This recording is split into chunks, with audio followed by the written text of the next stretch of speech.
ಕನ್ನಡದ ನಂಬರ್ 1 ದಿನಪತ್ರಿಕೆ ವಿಜಯವಾಣಿಯಲ್ಲಿ ಪ್ರಕಟವಾಗಿರುವ ಈ ದಿನದ ಮಹತ್ವದ ಸುದ್ದಿಗಳನ್ನೊಮ್ಮೆ ನೋಡಿ ಬರೋಣ. ಹಾಲಿ ಚಾಂಪಿಯನ್ ರಾಯಲ್ ಚಾಲೆಂಜರ್ಸ್ ಬೆಂಗಳೂರು ಸತತ 2ನೇ ಐಪಿಎಲ್ ಟೂರ್ನಿಯಲ್ಲಿ ಬಲಿಷ್ಠ ಮತ್ತು ಸರ್ವಾಂಗೀಣ ನಿರ್ವಹಣೆ ತೋರುವ ಮೂಲಕ ಟ್ರೋಫಿ ಉಳಿಸಿಕೊಳ್ಳುವತ್ತ ಮತ್ತು ಈ ಸಲ ಕಪ್ ಕೂಡ ನಮ್ದೇ ಎಂಬ ಅಭಿಮಾನಿಗಳ ಘೋಷವಾಕ್ಯ ನಿಜವಾಗಿಸುವತ್ತ ದಿಟ್ಟ ಹೆಜ್ಜೆ ಇಟ್ಟಿದೆ. ಕಳೆದ ಆವೃತ್ತಿಯ ಫೈನಲ್ ಪಂದ್ಯದ ಪುನರಾವರ್ತನೆಯಂತಿದ್ದ ಕಾದಾಟದಲ್ಲಿ ಪಂಜಾಬ್ ಕಿಂಗ್ಸ್ ತಂಡವನ್ನು ಮಣಿಸುವ ಮೂಲಕ ಆರ್ಸಿಬಿ ತನ್ನ ಕೊನೆ ಲೀಗ್ ಪಂದ್ಯಕ್ಕೆ ಮುನ್ನವೇ ಪ್ಲೇ ಆಫ್ ಪ್ರವೇಶವನ್ನು ಖಚಿತಪಡಿಸಿಕೊಂಡಿದ್ದು ಅಗ್ರ 2ರೊಳಗಿನ ಸ್ಥಾನವನ್ನು ಬಹುತೇಕ ಖಚಿತಪಡಿಸಿಕೊಂಡಿದೆ. ಈ ಸುದ್ದಿಗೆ ಇಂದಿನ ಸಂಚಿಕೆ ಓದಿ. ಸಿದ್ದರಾಮಯ್ಯ ನೇತೃತ್ವದ ರಾಜ್ಯ ಕಾಂಗ್ರೆಸ್ ಸರ್ಕಾರ ಯಶಸ್ವಿಯಾಗಿ 3 ವರ್ಷಗಳ ಆಡಳಿತಾವಧಿ ಪೂರೈಸುತ್ತಾ ಇದ್ದು ಕರ್ನಾಟಕ ಮಾದರಿಯ ಅಭಿವೃದ್ಧಿಯ ಛಾಪು ಮೂಡಿಸುವ ಪ್ರಯತ್ನದ ಹಾದಿಯಲ್ಲಿ ಸಾಗಿದೆ. 2023ರ ಮೇ 10ರಂದು ಕರ್ನಾಟಕದ ವಿಧಾನಸಭಾ ಚುನಾವಣೆ ನಡೆದು ಮೇ 13ರಂದು ಫಲಿತಾಂಶ ಪ್ರಕಟಗೊಂಡಿತ್ತು. ಮೇ 20ರಂದು ಮುಖ್ಯಮಂತ್ರಿಯಾಗಿ ಸಿದ್ದರಾಮಯ್ಯ, ಉಪಮುಖ್ಯಮಂತ್ರಿಯಾಗಿ ಡಿಕೆ ಶಿವಕುಮಾರ್ ಪ್ರಮಾಣ ಸ್ವೀಕರಿಸಿದ್ರು. ಅಲ್ಲಿಂದಲ್ಲಿಗೆ ಭರ್ತಿ 3 ವರ್ಷ ಕಾಲಚಕ್ರ ಉರುಳಿದೆ. ಕರ್ನಾಟಕದ ಇತಿಹಾಸದಲ್ಲಿ ಅತಿ ದೀರ್ಘಾವಧಿ ಮುಖ್ಯಮಂತ್ರಿ ಎಂಬ ದಾಖಲೆ, ಅತಿ ಹೆಚ್ಚು ಬಜೆಟ್ ಮಂಡಿಸಿದ ದಾಖಲೆ ಗರಿ ಮುಡಿಗೇರಿಸಿಕೊಂಡ ಸಿದ್ದರಾಮಯ್ಯ ತಮ್ಮ ಅನುಭವವನ್ನು ಒರೆಗೆ ಹಚ್ಚುವ ಜೊತೆಗೆ ತಾವು ನಂಬಿದ ಸಿದ್ಧಾಂತ ಬಿಡದೆ ಆಡಳಿತ ಯಂತ್ರದ ಮೇಲೆ ಬಿಗಿ ಹಿಡಿತ ಸಾಧಿಸಿ ಮುನ್ನಡೆದಿದ್ದಾರೆ. ಈ ಸುದ್ದಿಗೆ ಮುಖಪುಟ ನೋಡಿ. ರಾಜ್ಯದಲ್ಲಿ 2026-27ನೇ ಶೈಕ್ಷಣಿಕ ವರ್ಷದ ಶಾಲಾ ತರಗತಿ ಆರಂಭಕ್ಕೆ 1 ವಾರವಷ್ಟೇ ಬಾಕಿ ಇದ್ದರೂ ರಾಜ್ಯ ಶಿಕ್ಷಣ ನೀತಿ ಮತ್ತು ದ್ವಿಭಾಷಾ ನೀತಿ ಪ್ರಸಕ್ತ ಶೈಕ್ಷಣಿಕ ಸಾಲಿಗೆ ಅನ್ವಯವಾಗುತ್ತವೆಯೇ ಇಲ್ಲವೇ ಎಂಬ ಗೊಂದಲ ಬಗೆಹರಿಯದಿರುವುದು ಆತಂಕಕ್ಕೆ ಕಾರಣವಾಗಿದೆ.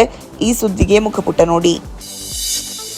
ಕೇರಳದ ತಿರುವನಂತಪುರದಿಂದ ದೆಹಲಿಗೆ ಹೊರಟಿದ್ದ ರಾಜಧಾನಿ ಎಕ್ಸ್ಪ್ರೆಸ್ ರೈಲಿನಲ್ಲಿ ಭಾನುವಾರ ಮುಂಜಾನೆ ಭೀಕರ ಅಗ್ನಿ ಅನಾಹುತ ಸಂಭವಿಸಿದೆ. ಆದರೆ ರೈಲ್ವೆ ಸಿಬ್ಬಂದಿ ತುರ್ತು ಕಾರ್ಯಾಚರಣೆಯಿಂದಾಗಿ ಯಾವುದೇ ಸಾವು ನೋವು ಸಂಭವಿಸಿಲ್ಲ. ರೈಲು ಬೆಳಗ್ಗೆ 5:15ರ ಸುಮಾರಿಗೆ ಮಧ್ಯಪ್ರದೇಶದ ರತ್ಲಾಮ್ ಜಿಲ್ಲೆಯ ವಿಕ್ರಮಗಢ, ಅಲೋಟ್ ಮತ್ತು ಲೂನಿ ರಿಚ್ಚಾ ನಿಲ್ದಾಣದ ನಡುವೆ ಸಂಚರಿಸುತ್ತಿದ್ದ ವೇಳೆ 68 ಪ್ರಯಾಣಿಕರಿದ್ದ B1 ಕೋಚ್ನಲ್ಲಿ ಬೆಂಕಿ ಕಾಣಿಸಿಕೊಂಡಿದೆ. ಈ ಸುದ್ದಿಗೆ ದೇಶ ವಿದೇಶ ಪುಟ ನೋಡಿ. 4 ದಿನಗಳ ವಿದೇಶ ಪ್ರವಾಸದಲ್ಲಿರುವ ಪ್ರಧಾನಿ ನರೇಂದ್ರ ಮೋದಿ ಭಾನುವಾರ ನೆದರ್ಲ್ಯಾಂಡ್ಸ್ ಜೊತೆಗಿನ 17 ಒಪ್ಪಂದಗಳಿಗೆ ಅಂಕಿತ ಹಾಕಿದ್ರು. ರಕ್ಷಣಾ ಕ್ಷೇತ್ರದಲ್ಲಿ ನಿರ್ಣಾಯಕ ಖನಿಜಗಳು ಮತ್ತು ಇತರ ಪ್ರಮುಖ ಕ್ಷೇತ್ರಗಳಲ್ಲಿ ಸಹಕಾರವನ್ನು ವೃದ್ಧಿಸುವ ಆಶಯವನ್ನು 17 ಒಪ್ಪಂದ ಒಳಗೊಂಡಿರುವ ವಿಶೇಷ. ನರೇಂದ್ರ ಮೋದಿ ಜೊತೆ ನೆದರ್ಲ್ಯಾಂಡ್ಸ್ ಪ್ರಧಾನಿ ರಾಬ್ ಜೆಟನ್ ಮಾತುಕತೆ ನಡೆಸಿದ ಬಳಿಕ ಒಪ್ಪಂದಕ್ಕೆ ಸಹಿ ಹಾಕಲಾಯಿತು. ಈ ಸುದ್ದಿಗೆ ಇಂದಿನ ಸಂಚಿಕೆ ಓದಿ.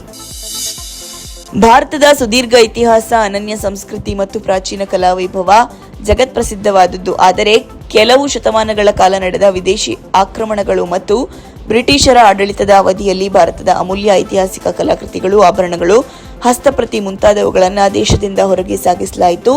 ಈಗ ಅವುಗಳನ್ನು ವಿಶ್ವದ ವಿವಿಧ ಮ್ಯೂಸಿಯಂಗಳಲ್ಲಿ ಪ್ರದರ್ಶನಕ್ಕಿಡಲಾಗಿದೆ. ಈ ವಿವರಕ್ಕೆ ಚಿಂತನ ಪುಟ ನೋಡಿ. ಕೊಲ್ಲಿ ಕದನಕ್ಕೆ ವಿರಾಮವಿದ್ದಿರುವ ಸಂದರ್ಭದಲ್ಲೇ ಅಬುಧಾಬಿಯ ಬರಹಾಕ್ ಪರಮಾಣು ವಿದ್ಯುತ್ ಸ್ಥಾವರದ ಮೇಲೆ ಭಾನುವಾರ ನಡೆದ ಡ್ರೋನ್ ದಾಳಿ ಪಶ್ಚಿಮ ಏಷ್ಯಾದಲ್ಲಿ ಮತ್ತೆ ಆತಂಕ ಮೂಡಿಸಿದೆ. ಈ ಸುದ್ದಿಗೆ ಮುಖಪುಟ ನೋಡಿ. ಪಶ್ಚಿಮ ಏಷ್ಯಾ ಸಂಘರ್ಷದ ಹಿನ್ನೆಲೆಯಲ್ಲಿ ಏಪ್ರಿಲ್ ತಿಂಗಳಿನಲ್ಲಿ ಭಾರತದ ರತ್ನ ಮತ್ತು ಆಭರಣಗಳು ರಫ್ತು ಶೇಕಡಾ 9.07ರಷ್ಟು ಕುಸಿದಿದ್ದು $2.22 ಶತಕೋಟಿ ಗೆ ತಲುಪಿದೆ ಎಂದು ಜಿಜೆಇಪಿಸಿ ತಿಳಿಸಿದೆ. ಈ ಸುದ್ದಿಗೆ ಮನಿ ಮಾತು ನೋಡಿ. ಡಿಂಪಲ್ ಕ್ವೀನ್ ಖ್ಯಾತಿಯ ನಟಿ ರಚಿತಾ ರಾಮ್ ಕನ್ನಡ ಚಿತ್ರರಂಗಕ್ಕೆ ಬಂದು 14 ವರ್ಷಗಳು ಸಂದಿವೆ. ದರ್ಶನ್ ನಟನೆಯ ಬುಲ್ಬುಲ್ ಮೂಲಕ ಅವರು ಸ್ಯಾಂಡಲ್ವುಡ್ಗೆ ಪಾದಾರ್ಪಣೆ ಮಾಡಿದ್ರು. ಈ ಸುದ್ದಿಗೆ ಉಲ್ಲಾಸ. ನಮಸ್ತೆ ಬೆಂಗಳೂರು ನೋಡಿ. ಇವಿಷ್ಟೇ ಅಲ್ಲ, ಮುಂಜಾನೆ ಮಾತು, ಅಂತರಂಗ, ಭವಿಷ್ಯ, ಮನೋವಿಕಾಸದ ಕಾಲಂಗಳು, ಕ್ರೀಡೆ, ಸಿನಿಮಾ, ದೇಶ ವಿದೇಶಗಳ ಭರಪೂರ ಸುದ್ದಿಗಳ ವಿಶೇಷಗಳಿಗಾಗಿ ವಿಜಯವಾಣಿ ಓದಿ.